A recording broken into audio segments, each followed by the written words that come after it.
Tobanka sababood ee ugu weyn ee aadan u luminaynin baruurta caloosha hitaa kadib cunto caafimaad leh. Qoraal anfa dadka intooda badan meesha ugu adag ee ay ka lumiyaan baruurta hitaa marka ay si joogto ah u jimicsadaan oo si miir leh u cunaan waa lakabka baruurta caloolaha ku wareegsan. Goobtan badanaa waxay ka hortaagaysaa iskuday kasta taasoo keenta niyadjab iyo jahawareer, laakiin ma aha in aad si adag u shaqayso, waa in aad barato arrimaha qarsoodi ah ee xakamaysa sida jidhku u kaydiyo oo uu u gubo baruurta. Sababaha muhiimka ah: hal, kalooriyada si qarsoodi ah u korodha. Haddii aad rabto warbixintan oo kale fadlan guji subscribe si aad u hesho warbixina intaan ka badan ha iloobin inaad nagu soo biirto mahadsani. Cunto caafimaad leh ayaa hitaa qaldan noqon karta marka la ilaabo xakamaynta qadarka. Waxyaabo sida subaga looska, granola, cabitaanada la isku qaso iyo dressinka salaadada ayaa ay ku badan yihiin kalooriyada. Tani waxay si tartiib ah u korodisaa kalooriyo dheeraad ah oo aan la ogayn, taasoo jidhka gelisa kalooriyada xad dhaaf ah oo celisa luminta baruurta. La socodsiinta cuntada dhowr maalmood ayaa kala saari kara halka kalooriyada qarsoodi ahi ka imaanayaan oo ka caawin kara inaad yarayso.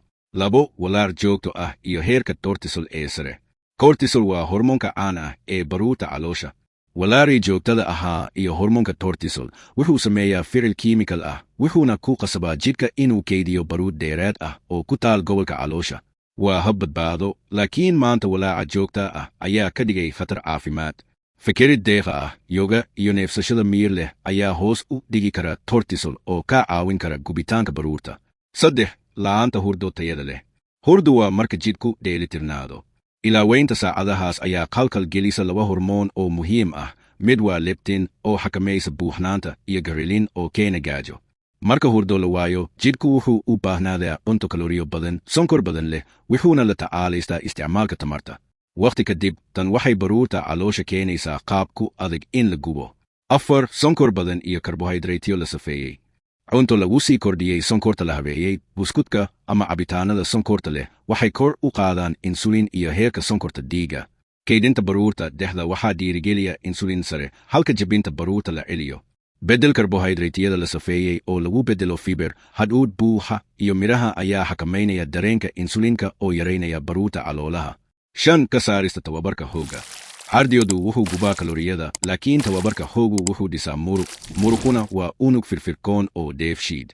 Marka la saaro, dheefshiidku wuu hoos u dhacaa oo luminta baruurta way ku adkaataa hitaa marka la xakameeyo cuntada.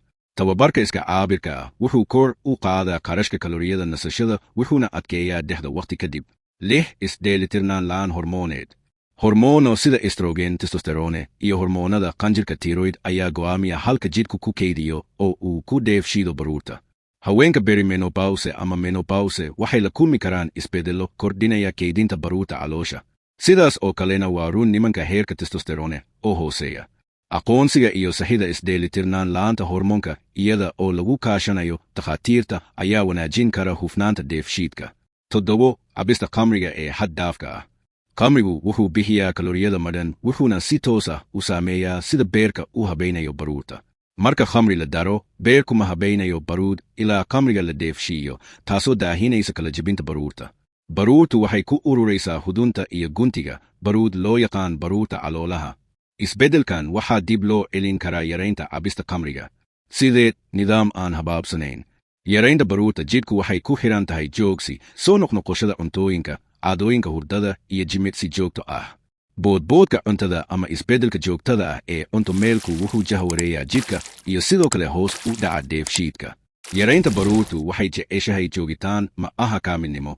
Xitaa caadooyin yaryar oo joogto ah sida socod maalintii oo dhan ama waqtiyada cuntada go'an ayaa samaynaya saamayn mustaqbal dheer. 9. Fadhiid dheer iyo firfircoon la'aan.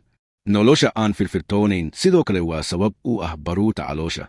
Saacadaha fadhiga oo sii kordhaya ayaa celiya ensimesyada baruurta gubaha oo gaabinaya socodka dhiigga jidhka oo inta lagu jiro xilligaas dheefshiidka jidhku wuu gaabiyaa saacado dhaadheer. Istaagid, fidinid ama socod gaaban saacad kasta ayaa dib u bilaabi doona dheefshiidka oo yarayn doona ururka baruurta caloosha. 10. Xaalado caafimaad oo hoose. Xaalado caafimaad qaarkood sida hypothyroidism, ros iyo sonkorta inta badan waxay keenaan baruurta caloosha ee bararaysa halkii ay dhimi lahayd miisaanka. Xaaladahani waxay xakameeyaan hormoonadeenna, gaajada iyo tamarta iyo dheregnaanta. Daaweynta waxaa lagu sameeyaa aqoonsi sax ah. Dawo qaar ka mid ah daawooyinku waxay keenaan miisaan kordhin sidoo kale ama cunto gaar ah oo u muuqata inay joogsatay horumarka. Ogow waxaa kiriya safarkaada maaraynta miisaanka. Qaado saaminta hadda